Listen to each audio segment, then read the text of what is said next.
Hey guys, welcome to your reading for Beacons of Angel Light. My name is Trudy Healy and I'm your angel card reader, and this is your weekly reading for the week of July 11, 2016. So that being said, it's the 11th and we're starting the week on the 11th. I want to share with you the significance of the number 11, if you will, or the number 1 repeated several times. So it's an angel message, or a God message, if you will. When you notice that pattern, I got the message that a lot of my viewers, a lot of you guys out there, a lot of you beacons of angel light are getting these number messages like 3:33 on the clock or 1:11 on the clock, you know what I mean? Or maybe on a tag you see a bunch of ones, or on a home address, or on a telephone number, or June 11th. So this is a sign that we're on the right track and that things are happening the way that they need to happen. So I'm going to start the reading with that. Because things are on the right track. They're happening the way that they need to happen. And with that being said, the first card of the week is Divine Timing. And by the way, before I even get started, sorry, I'm all over the place. I'm using Doreen Virtue's Indigo Angel Oracle cards as opposed to the regular cards that I've been using most of the time. I don't know, I got this overwhelming feeling, and then it was confirmed to me that these are the cards that I have to use. So they're the cards that I used for the extra card last week, but I've been directed and guided to use them for the whole message this week. So the first card is Divine Timing, and so things are in the working. More patience is required on our part because maybe we have more evolution to do. Maybe the free will of others is coming into play. Maybe certain things need to happen so that the divine timing takes place, and so that the things that we want to come to fruition will be long lasting. So we have to be patient. We have to realize that it's not from one angle that things are going to work out. They're going to work out from all angles, and that's how divine timing works, because it's going to be long lasting, because it works out from all angles, because God already methodically planned the whole situation out from every single possible perspective that we are too incapable to conceive. So patience.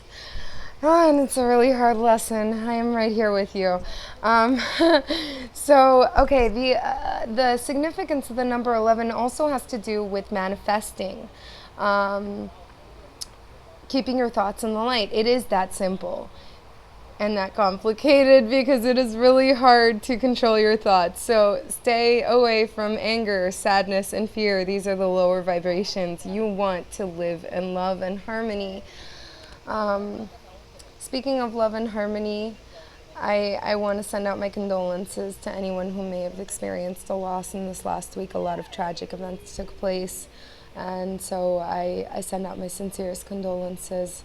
And I do, in my heart, believe that every single one of us matters, and what I'm doing on my part at home is giving those values to my daughter.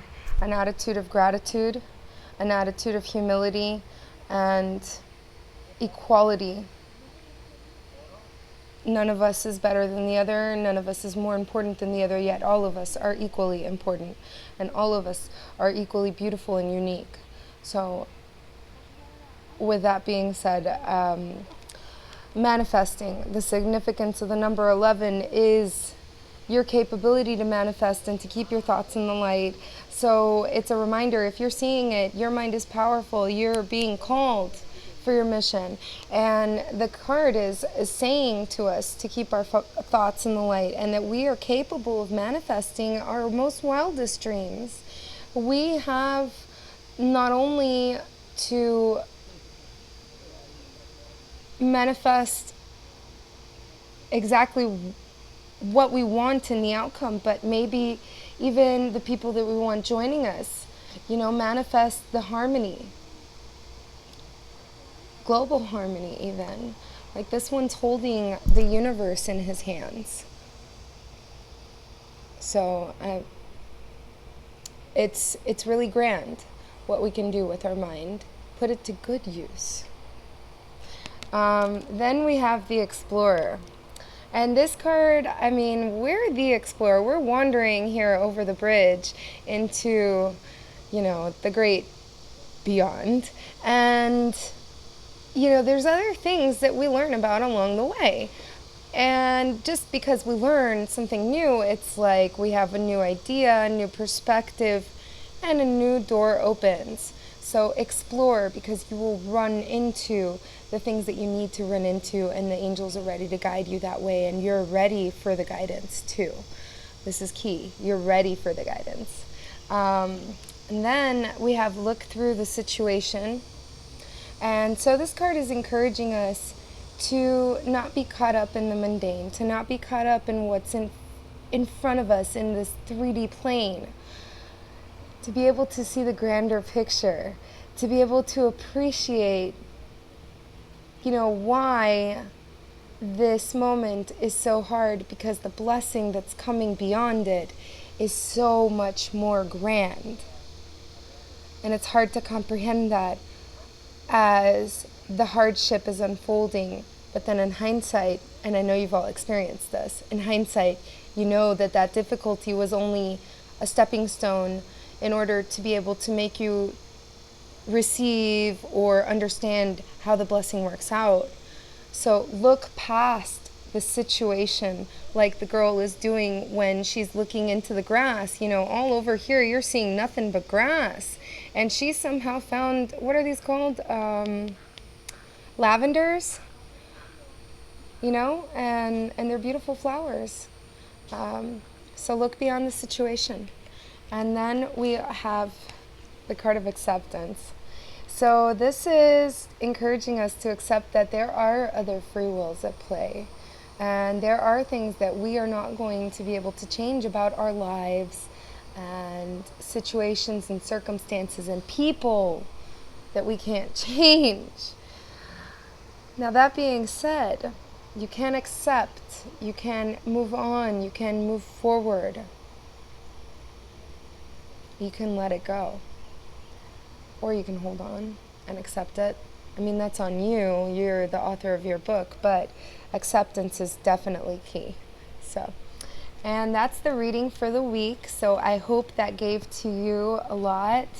I want to remind you guys that if you want to be in communication with the angels yourselves, you can definitely do this by meditating and breathing deep. There's a lot of guided meditation videos on YouTube. If you want more angel messages, there's Angel Souls 444 on YouTube, or Doreen Virtue herself, the lady that makes the cards. But what I was going to say is that, what would Jesus eat? Jesus ate a lot of vegetables, not a lot of animal proteins or dairy product. That was considered luxury, so it wasn't afforded to him very frequently. Raw produce, raw vegetables, raw fruits, fruit smoothies, salads, soups. Definitely try to ingest what the carpenter would have eaten, and that will help cleanse your chakras. And maybe some of you guys have stopped praying over your food, but I encourage you to pray over your food, because every meal is a blessing. There's children in Haiti who don't have food, and they look forward to dirt cakes. There's people in Syria who are dying of hunger, entire villages who only get food once every third month. So every time you bring a fork of food to your mouth, be grateful.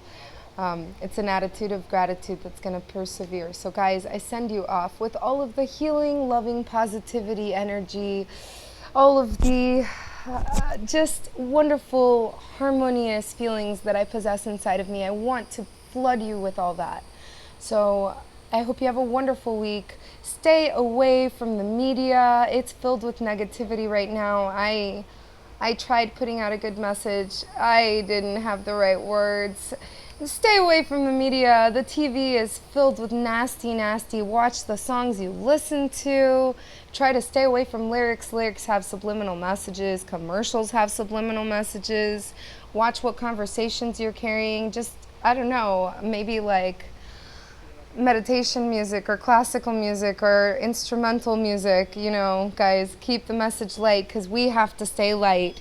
And that's why the food that we ingest is also so important, that it be light. So, okay, again, with that, guys, I'm sending you all of my healing, loving positivity. I hope you have a wonderful week. And if you want to check me out on YouTube, it's still going to be the same video. It's Beacons of Angel Light. Click like, subscribe, share my video, and tune in again next week. Thanks so much for tuning in, and the newcomers, welcome. Have a great week, guys. I love you. Mwah.